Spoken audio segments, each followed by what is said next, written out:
Au départ, j'étais prêt à arrêter tout. Pour moi qui étais active et sportive, c'est de la révolte, c'est pas possible. Mais pour moi, en fait, ça devenait vital de plus le prendre.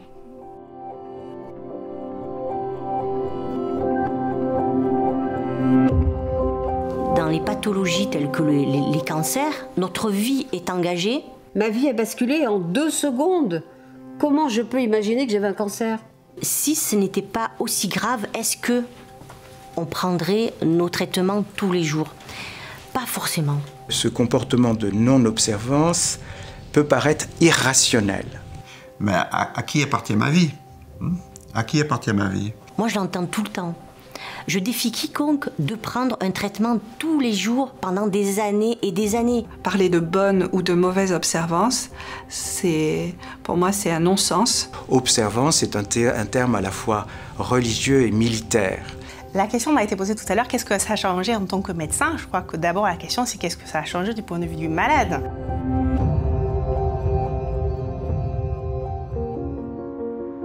Chaque année, en France, près de 400 000 personnes sont diagnostiquées d'un cancer. Aujourd'hui, près d'un malade sur 3 peut être soigné par de nouvelles thérapies ciblées, administrées sous forme de comprimés, à prendre régulièrement à la maison. Ces nouvelles molécules permettent, entre autres, de ralentir la progression des cellules cancéreuses ou de stimuler le système immunitaire. Elles ont bouleversé les prises en charge. Pour les soignants, pour les patients, c'est une révolution. Pour autant, se retrouver seul au quotidien face à son traitement n'est pas si simple. On s'imagine souvent comme un patient modèle, bien informé, bien observant, qui suivrait scrupuleusement la prescription médicale.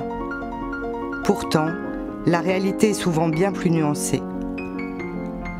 La révolution médicale annoncée pose de nouvelles questions auxquelles peu de monde avait pensé avant d'y faire face. Aujourd'hui, près de 50 000 personnes en France prennent tous les jours ces nouveaux traitements.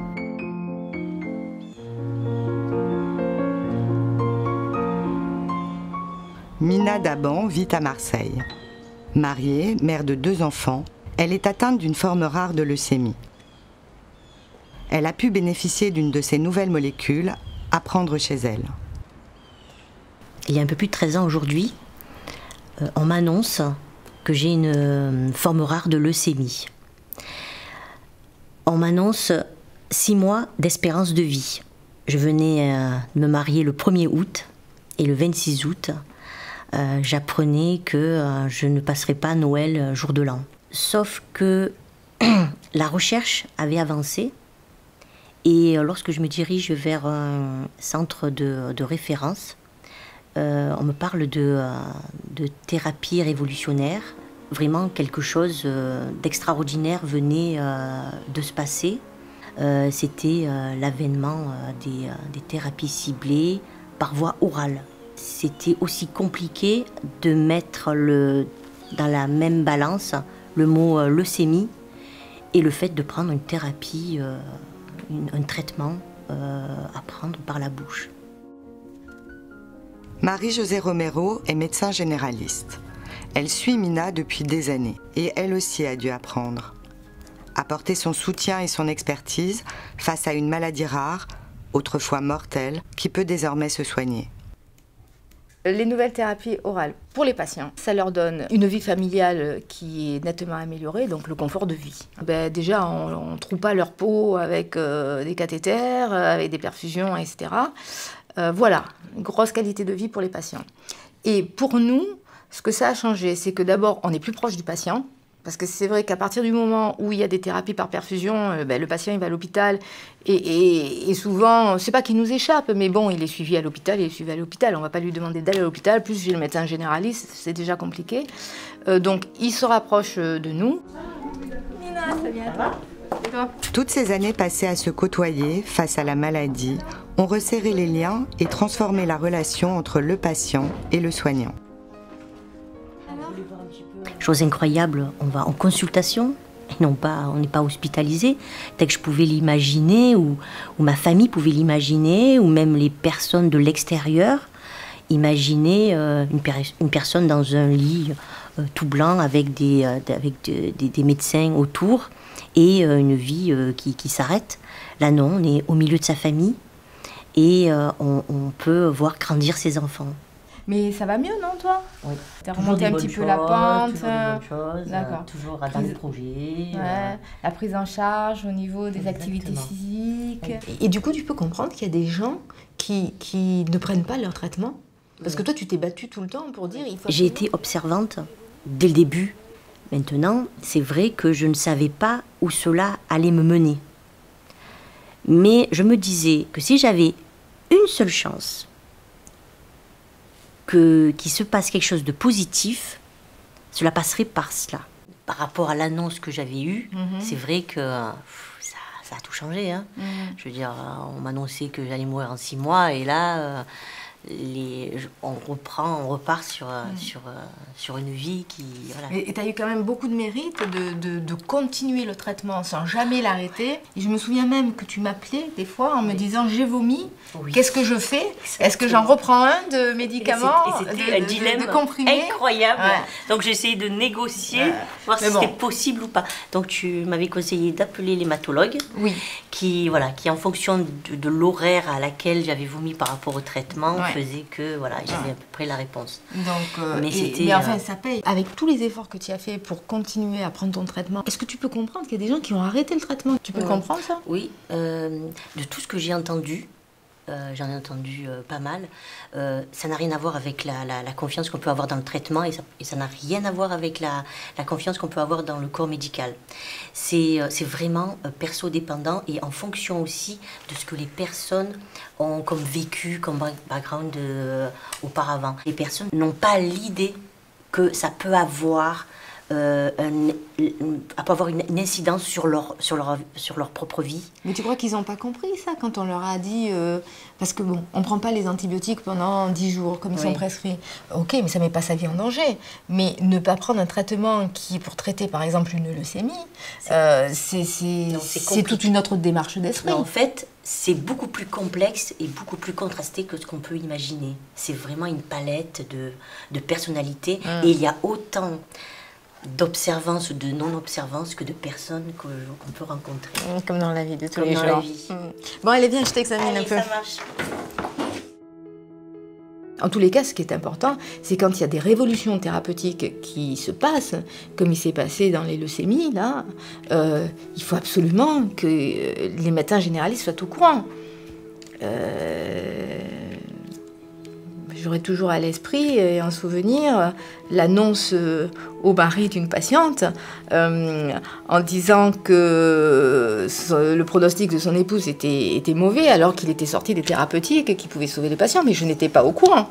Non, je trouve qu'il serait bien qu'on nous informe, on ait une formation sur toutes ces thérapies, ces nouvelles thérapies, et que ce soit même obligatoire pour tous les médecins généralistes. Ces thérapies se développent depuis plus d'une dizaine d'années. Elles représentent aujourd'hui un progrès majeur dans le traitement des cancers. Elles évitent notamment aux patients de rester à l'hôpital pour recevoir un traitement souvent très lourd. Désormais, on peut se soigner avec des comprimés que l'on prend soi-même, sans bouleverser le quotidien. Les soignants, eux aussi, ont dû s'adapter à ce nouveau paradigme. Oui, bonjour monsieur, c'est le docteur Dufaux à l'hôpital de Latimone, oncologue. Je vous ai rencontré il y a à peu près 3 semaines maintenant. Je voulais savoir si vous aviez commencé votre thérapie. Le professeur Florence Dufaux est la chef du service d'oncologie médicale à l'hôpital de Latimone à Marseille. La question m'a été posée tout à l'heure, qu'est-ce que ça a changé en tant que médecin? Je crois que d'abord la question c'est qu'est-ce que ça a changé du point de vue du malade. Je crois que c'est là surtout que c'est intéressant. Ça a complètement révolutionné la prise en charge de certaines maladies pour lesquelles on avait donc peu de traitements efficaces, pas de chimiothérapie qui marchait, il n'y avait que la chirurgie, pas forcément la radiothérapie. Donc il y a des patients atteints de maladies métastatiques qui ont vu leur pronostic complètement changer. Et puis on s'aperçoit qu'il y a de plus en plus de patients qui ont d'autres cancers, d'autres formes métastatiques de leur cancer, et qui maintenant peuvent bénéficier de ces nouvelles thérapies qui permettent de prolonger leur vie, et leur survie et leur vie. En essayant, si possible, de respecter leur qualité de vie. Ça, c'est parfois un peu plus difficile. On peut considérer que ces patients ont effectivement, entre guillemets, des maladies chroniques, comme on peut avoir une hypertension pendant des années, une insuffisance cardiaque pendant des années, un diabète pendant des années. Et c'est vrai que l'avènement de ces thérapies-là fait qu'on a des patients en vie très très très longtemps et qui vont apprendre à vivre avec leur maladie présente en eux, avec laquelle il va falloir se familiariser, s'adapter, vivre quotidiennement, et cela pendant des années, voire peut-être des dizaines d'années.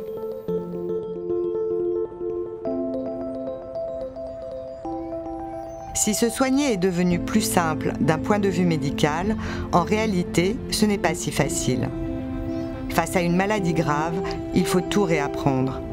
Personne n'est vraiment préparé à affronter le cancer. Le plus difficile est peut-être de se retrouver démuni face aux soins, face aux choix à faire.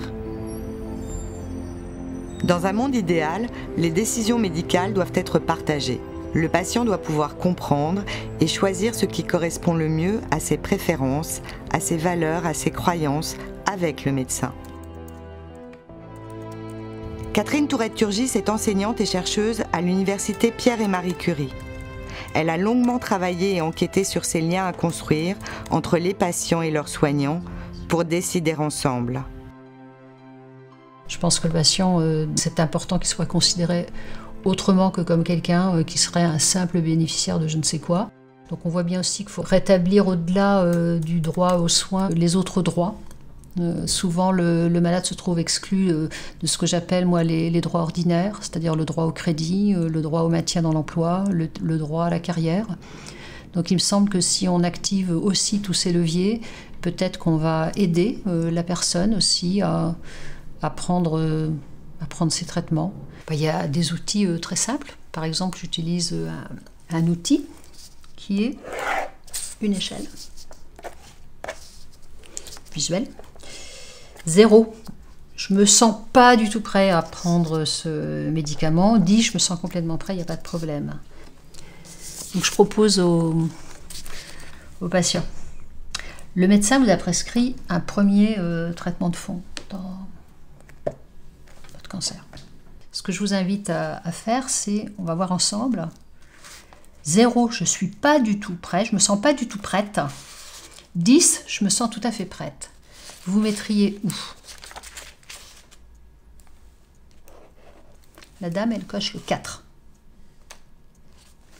Et à ce moment-là, la méthode consiste à dire comment vous êtes passé de 2 à 4. Et non pas comment passer de 4 à 10 et puis être prêt. Comment vous êtes passé de 2 à 4? C'est déjà reconnaître le travail qu'elle a fait. Comment vous êtes passé de 2 à 4? Eh bien, je me suis un peu renseignée, j'ai réfléchi, j'en ai parlé avec mon entourage. Oh, puis petit à petit, il faudra quand même que je me fasse à l'idée qu'il faut que je commence un traitement. Donc, la méthode consiste à valider, valoriser, mettre en valeur tout ce qu'elle a fait déjà. Et après, travailler par petites étapes. Donner la parole au patient. C'est lui qui va prendre les médicaments, c'est son corps, c'est son traitement. C'est donc à lui aussi de se sentir prêt et donc qu'on lui donne du temps pour être prêt à prendre ce premier traitement de fond. C'est rare qu'il y ait une urgence.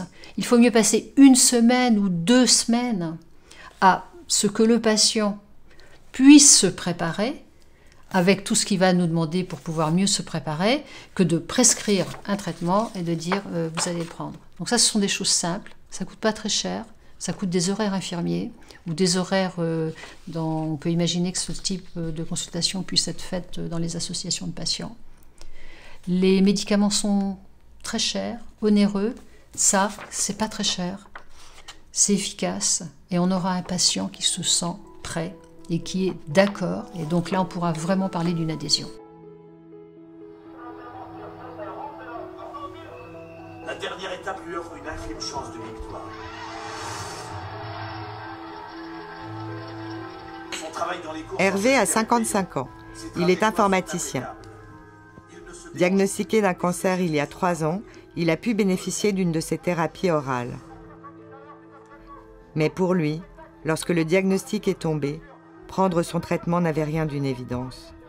Je me suis senti relativement seul face à la prise des médicaments. C'est-à-dire que c'était une réflexion avec moi. C'est-à-dire que c'était même pas en partage avec un compagnon, j'en ai pas, ou une compagne. C'était une réflexion sur moi-même. Donc c'est vrai que c'était pas avec l'oncologue à ce moment-là. Je lui avais fait part simplement de mon envie d'arrêter d'une manière générale, et là il m'avait expliqué l'importance. Mais d'une prise ou pas d'un médicament, c'est pas du tout un sujet qu'on a abordé. Est-ce que je prenais régulièrement mes médicaments? Ce sont pas des sujets avec lesquels on a pu aborder directement. On a abordé le sujet. Peut-être parce que justement je les prenais régulièrement. Au départ, j'étais prêt à arrêter tout. Peut-être je voulais arrêter tout parce que je voyais la toxicité arriver, je voyais le coût que ça coûtait. Est-ce que c'est utile de se faire soigner? Est-ce que c'est utile d'avancer? Si je peux vivre comme ça quelques années pleinement, je me suis dit, peut-être sans contrainte, je me suis dit, c'est peut-être intéressant d'y aller comme ça, de vivre sans médicaments, sans rien du tout. Plusieurs fois, j'ai hésité à tout arrêter, en étant honnête, bien sûr. Arrêter le suivi complètement, dire bye bye, je pars vivre en Nouvelle-Zélande, à Ushuaia ou quelque part ailleurs, au bout du monde. Et puis la famille, mes frères et sœurs, mes cousins, qui n'habitent pas sur la région parisienne, mais ils m'ont fait sentir combien j'étais important pour eux. Alors que on se retrouve régulièrement, mais c'est tout, on ne parle pas de ce sujet-là habituellement.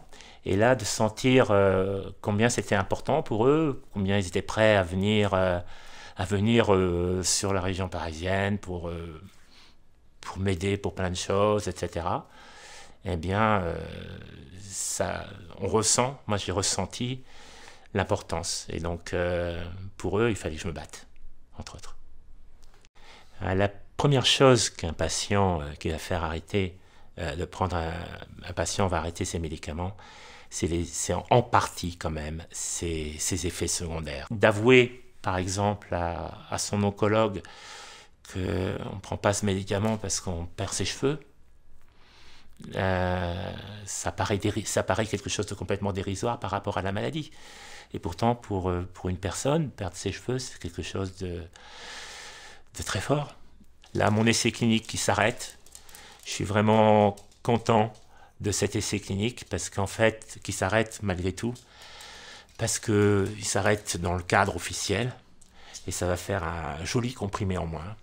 Et j'ai déjà, en fait, j'ai ma consultation mercredi avec mon oncologue, et ce que je fais, c'est quelques jours avant, je lui envoie toujours une liste de questions.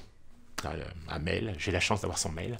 Donc je lui envoie un mail, je dis pour mercredi, voilà les questions, afin qu'il ne soit pas pris au dépourvu, parce que je n'ai pas envie de mettre mal à l'aise mon professeur. Il ne connaît pas tout. Je lui ai déjà appris des choses. Il dit ah oui, d'accord. Et là j'ai encore quelque chose à lui apprendre. Et donc automatiquement, je l'informe de mes questions ou de mes remarques juste avant la consultation.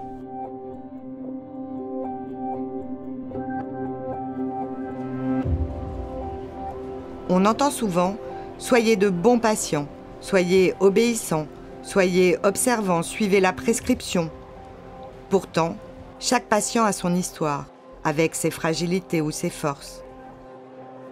Et les professionnels de santé ont encore du mal à intégrer ce vécu dans la relation qui se construit entre celui qui soigne et celui qui se soigne. Ils peuvent être parfois maladroits, parfois démunis. Le docteur Sylla Consolis s'est penché sur ce qui se noue et se dénoue dans ce face-à-face. Il est psychiatre et a longtemps dirigé l'unité de psychologie et de psychiatrie à l'hôpital européen Georges Pompidou. L'attitude des médecins par rapport à la non-observance des patients est assez paradoxale et assez désarmante, si l'on veut, parce que beaucoup de médecins sont absolument conscients de l'importance, de la fréquence du phénomène de non-observance, mais dans leur esprit, c'est quelque chose qui arrive aux autres. C'est les autres médecins qui ont des patients non-observants, c'est pas eux. Ce comportement de non-observance peut paraître irrationnel. comment, quand on a la chance de pouvoir disposer d'une molécule qui peut sauver votre vie, comment pourrait-on se mettre en danger? Donc il y a quelque chose d'impensable là. Et du coup, la réaction un peu comme ça, réflexe, serait de juger coupable le patient et de le sanctionner, puisque c'est comme ça, eh bien qu'il crève, en quelque sorte. Il y a une autre façon qui passe par le détour de la réflexion. Comment en arrive-t-on là? Est-ce que la société et la façon dont le patient se voit traité dans certaines conditions ne sont pas responsables du fait que ça tourne mal? C'est-à-dire, si on était capable de se remettre en question et de se dire, ce patient qui a un comportement irrationnel, c'est pas parce qu'il est dingue, ou c'est pas parce qu'il a simplement de la mauvaise volonté, ou qu'il a rien compris. C'est peut-être parce que moi, médecin, ou mes collègues, nous nous y sommes mal pris.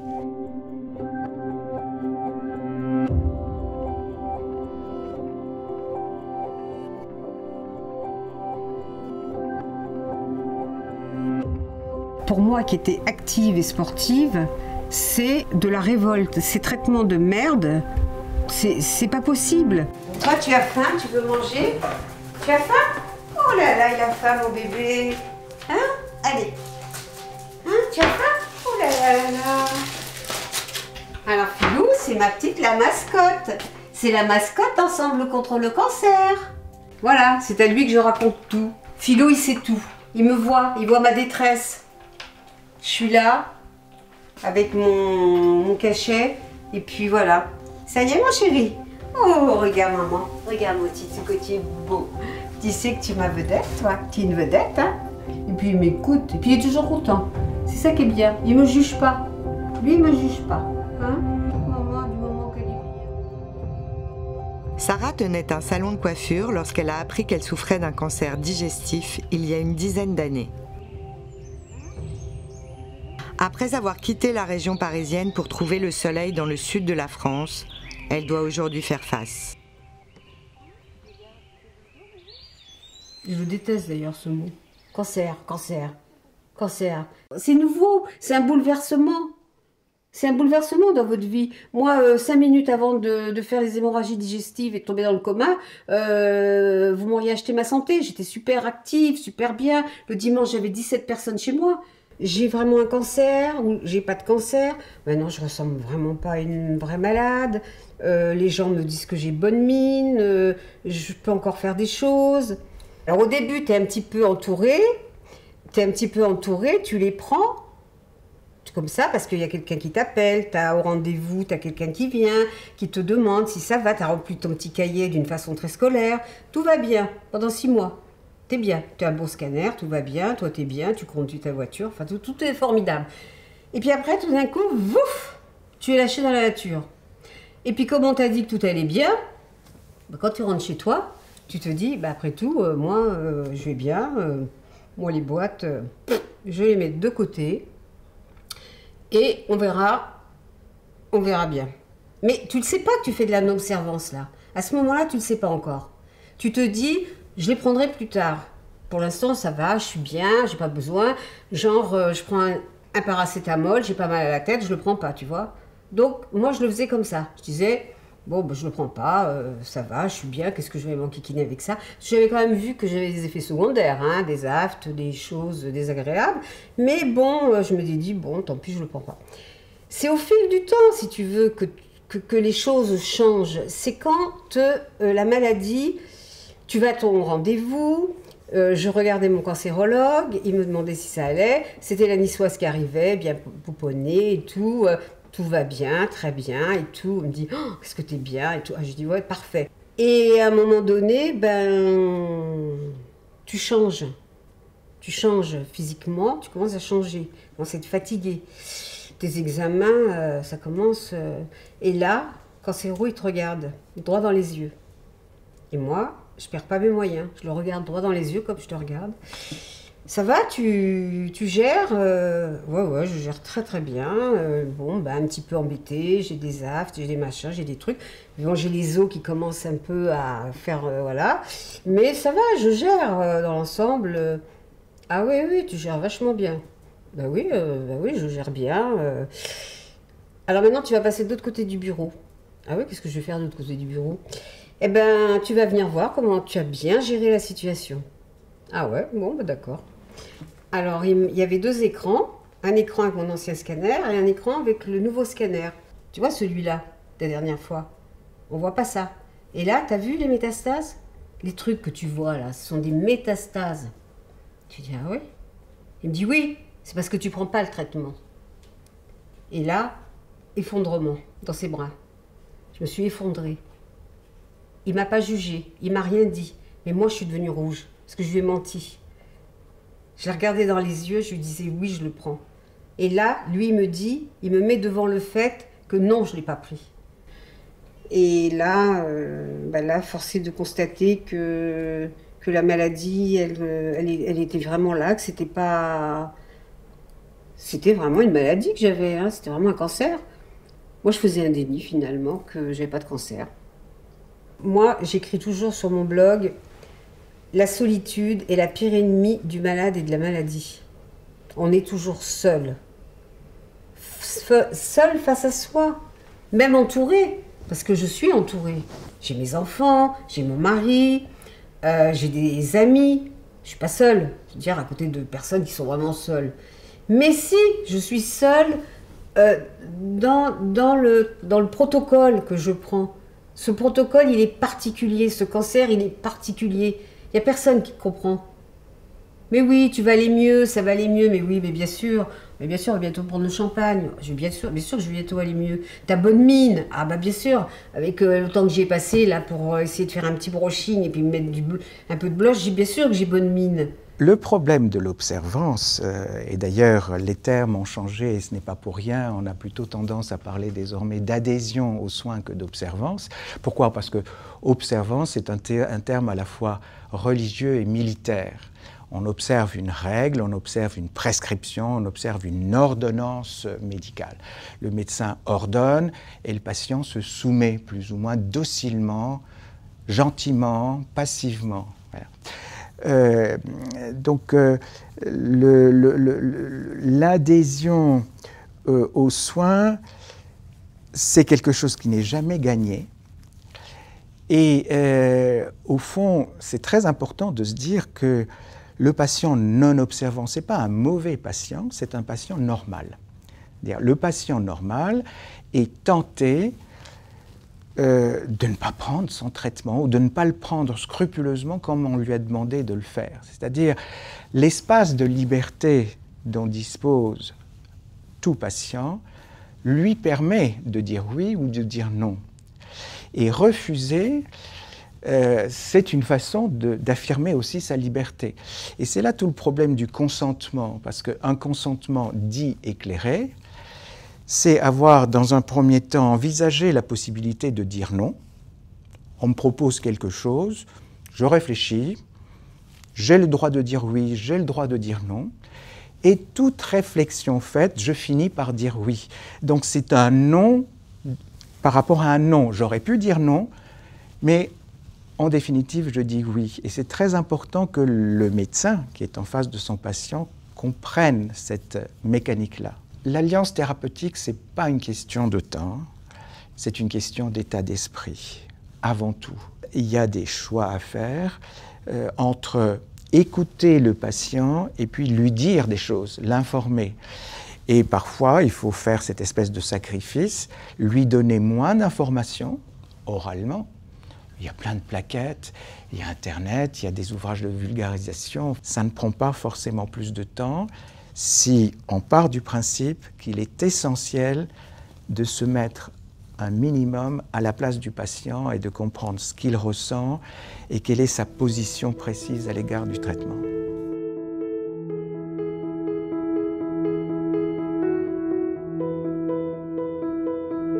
La morale et la santé cohabitent souvent très mal. Certains peuvent être tentés de culpabiliser les patients. Les traitements valent très cher. Ne pas adhérer à son traitement, c'est gaspiller l'argent de la sécurité sociale, c'est coûter cher à la société, c'est irresponsable. Frédéric Mispel-Bloembeyer est sociologue.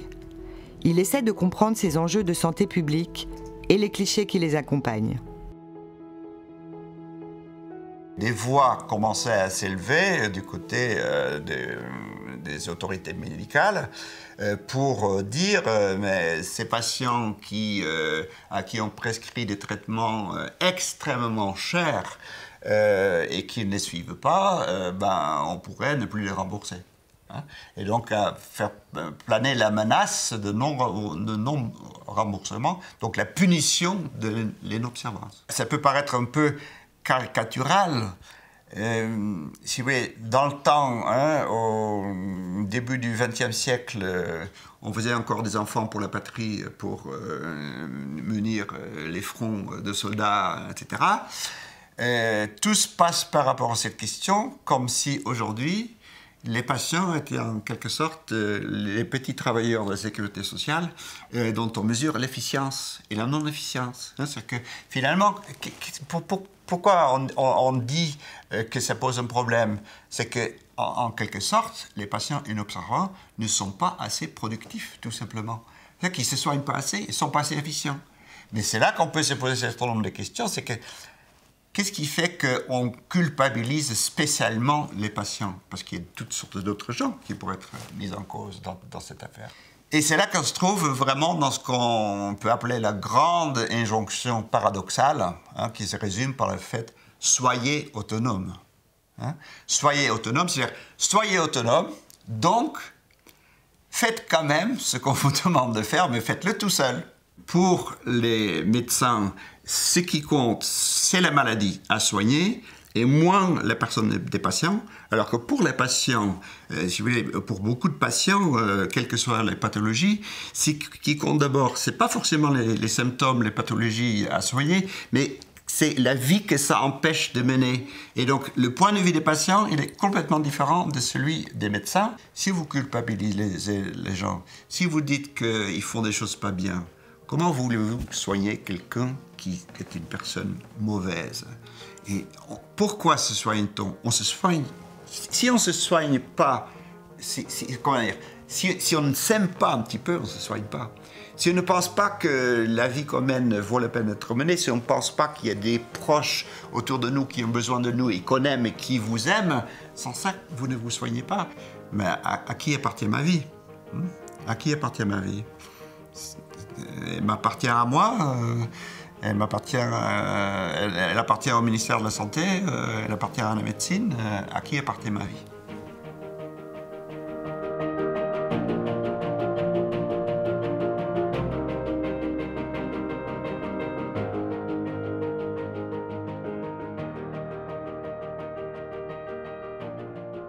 Estelle Lecointe-Arzner est conseillère principale d'éducation. Elle a longtemps habité la région parisienne avant de déménager en Bretagne. Comme Sarah, elle est atteinte d'un cancer rare des voies digestives.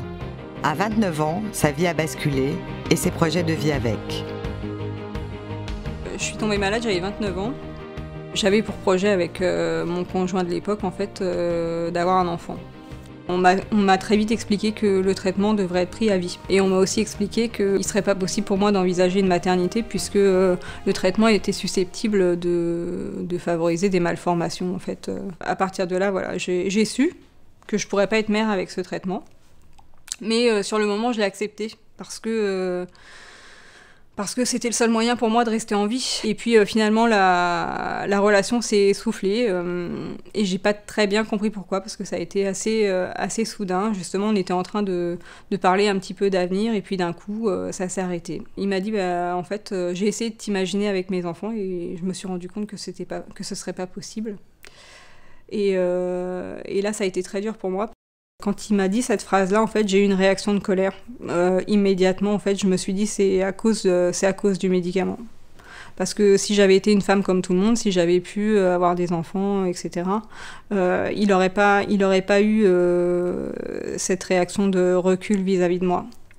Et donc voilà, donc j'ai continué de prendre le médicament un petit peu comme ça, et puis en fait ça a pris le dessus.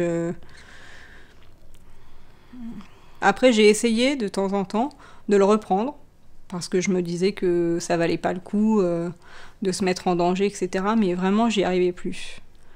J'y arrivais plus et j'arrivais pas à comprendre pourquoi j'y arrivais pas, parce que je suis quand même voilà...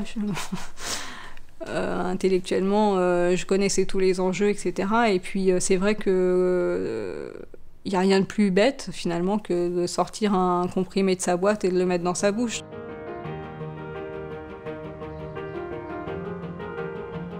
Moi, je voyais pas ça, je considérais pas forcément ça comme une forme de suicide. Au contraire, pour moi, c'était un moyen de revivre.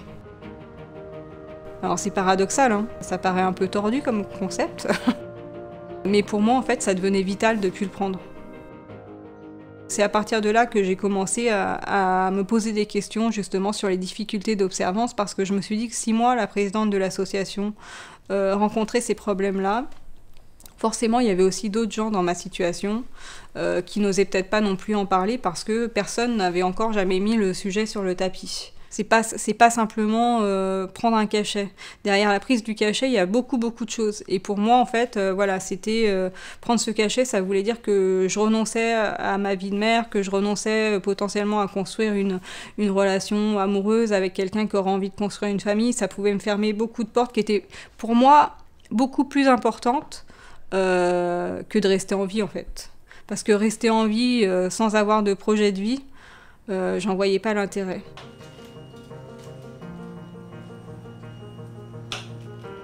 Et donc un jour, j'en ai parlé à ma sœur comme ça dans une discussion. Et donc évidemment, elle n'a pas du tout apprécié. Elle m'a traité d'irresponsable, ça va pas, tu te rends compte, tu vas mourir, et ça va pas se passer comme ça, et je vais envoyer un mail à ton médecin. Et donc moi je pensais pas du tout qu'elle le ferait, mais elle l'a fait. Et donc dans les 2 jours qui ont suivi, j'ai reçu un message de mon médecin qui m'a convoquée à Paris en fait pour une consultation. Donc j'y suis allée un petit peu en rasant les murs, parce que je me suis dit que j'allais me faire engueuler. Et puis finalement quand je suis arrivée, lui aussi m'a fait sa confession, il m'a dit je le savais. Je le savais depuis un moment, mais j'attendais que tu m'en parles. Je dis comment tu le savais? Il me dit t'avais plus les yeux gonflés et tout ça, et c'était un des effets en fait qui était révélateur de cette thérapie.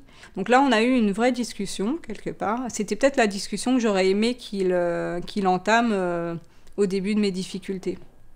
J'aurais aimé que quelqu'un voie que j'étais pas bien et que ça pouvait représenter un risque, en fait, pour la thérapie. Et comme personne l'a vu, j'ai continué. Et à ce moment-là, en fait, il m'a posé toutes les questions que j'aurais voulu entendre au moment où j'ai commencé à déraper, en fait, avec le traitement.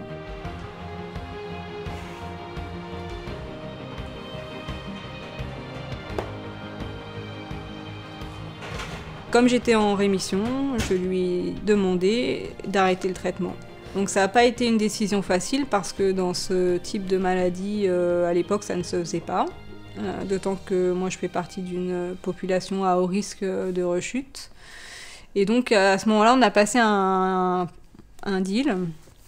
Il m'a dit « Ok, tu arrêtes le traitement à la seule condition que tu t'engages à le reprendre ». Si jamais la maladie réapparaît. Donc j'ai accepté le marché. Et puis voilà.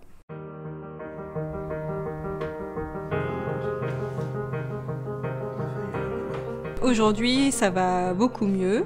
Ça va même très bien, puisque je me suis mariée il n'y a pas très longtemps. Et puis voilà, je pars en voyage, on essaie de construire une vie de famille. J'ai repris la vie comme j'avais toujours voulu la vivre au départ.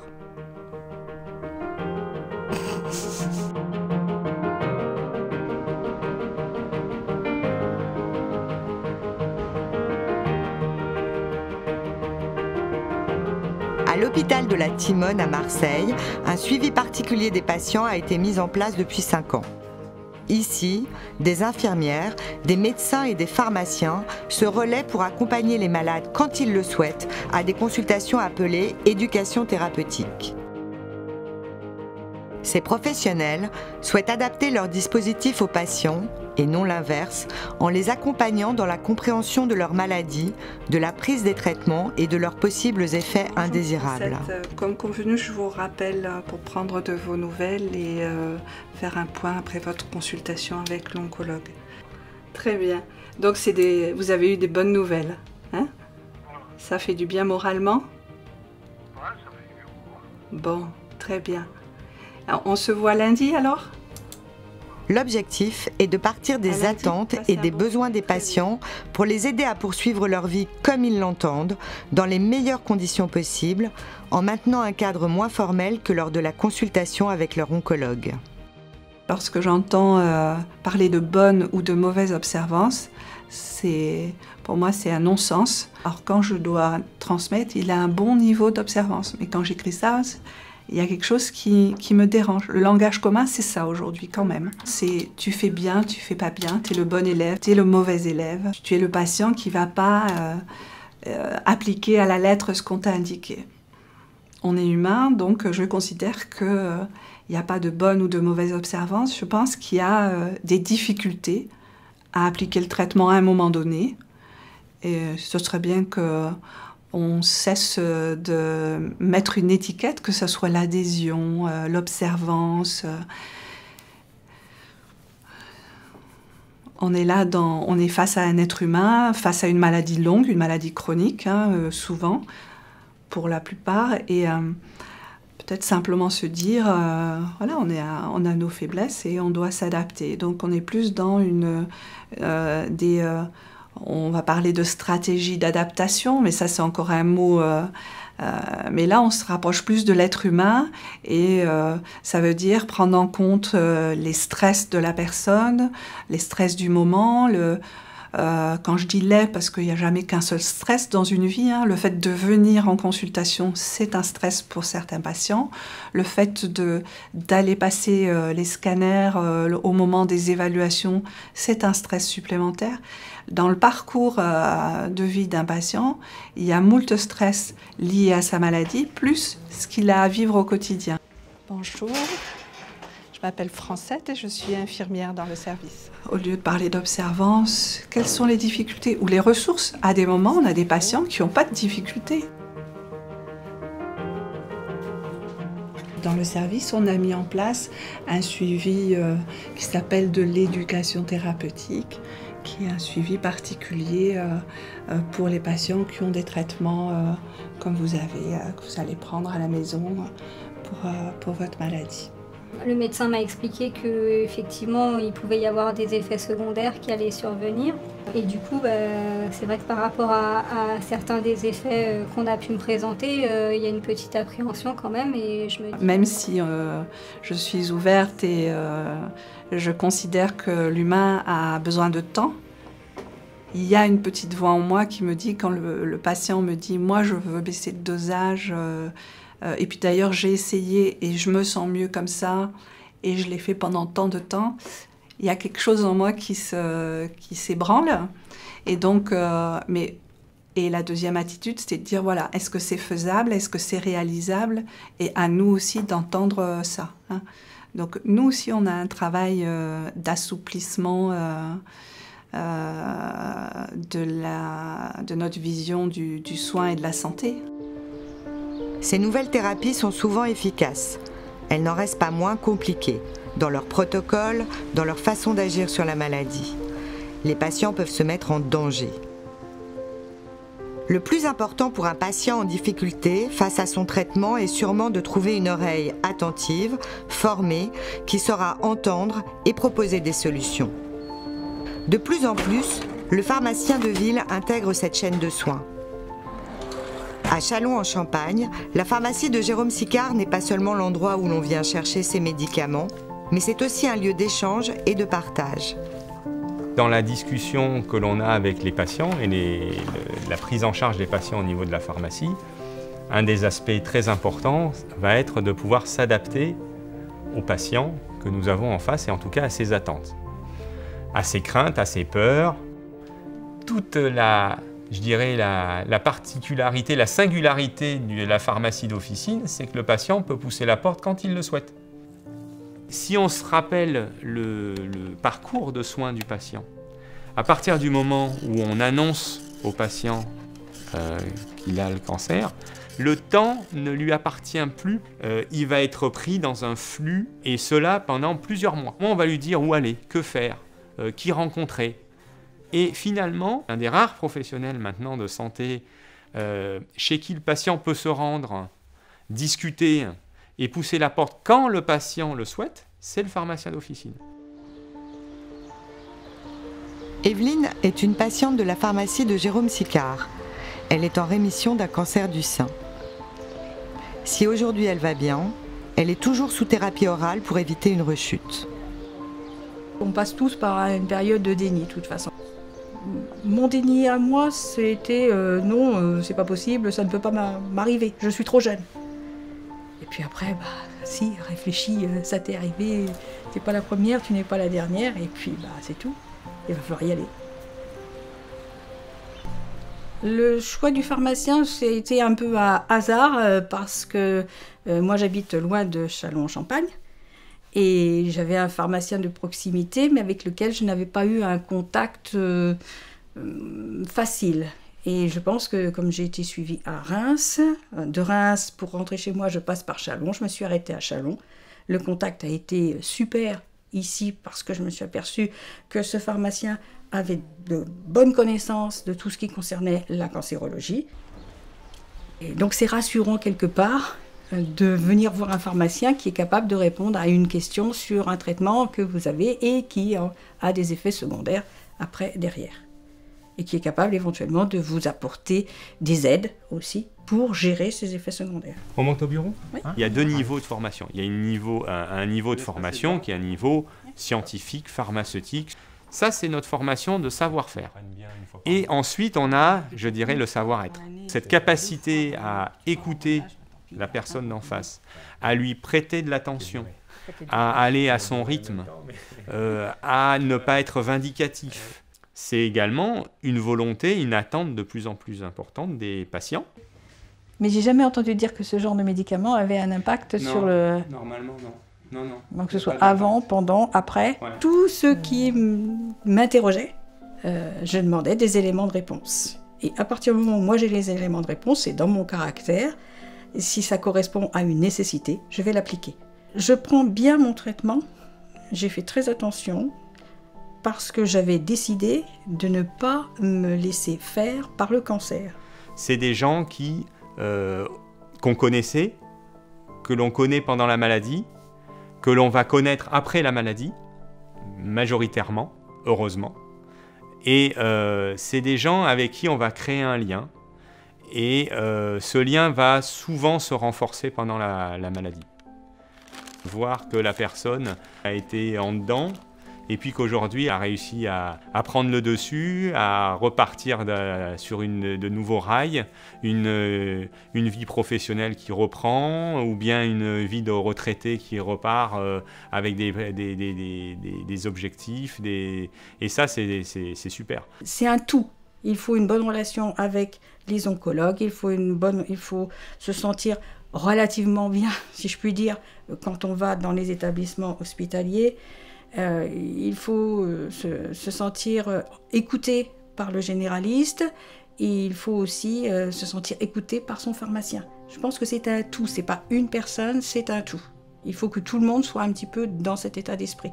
Enfin, moi, c'est ce que j'attendais.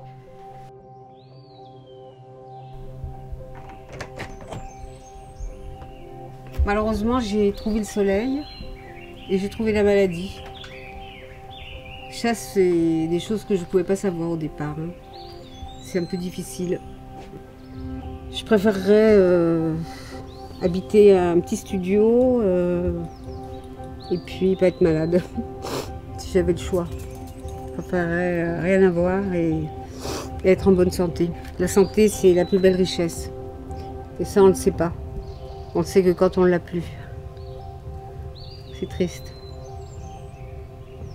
Le seul moyen que j'ai maintenant pour aider, c'est de surfer un peu de droite et de gauche et puis de transmettre aux malades certaines choses. Peut-être que je vais arriver même à faire quelque chose. Mais moi, j'aurai des tas de projets pour aider les malades. Je veux que les malades qui sont démunis, qui sont seuls, qui sont paumés, qui sont mal orientés, je veux les aider, je veux les informer. Avec toi, dans ton combat, on ne peut que t'admirer, Sarah, pour ta force et ton courage et ta rage de vivre. On se sent impuissant face à ça. Ça m'a amené à rencontrer des gens mais que jamais dans la vie j'aurais pu rencontrer et échanger. Et des gens qui m'écoutent en plus. Je ne sais pas si ça aboutira parce que c'est difficile, mais je vais essayer, j'essaye. Ça me donne déjà un objectif dans ma vie de faire quelque chose. J'ai l'impression que je sers à quelque chose, c'est déjà pas mal. Servir à quelque chose.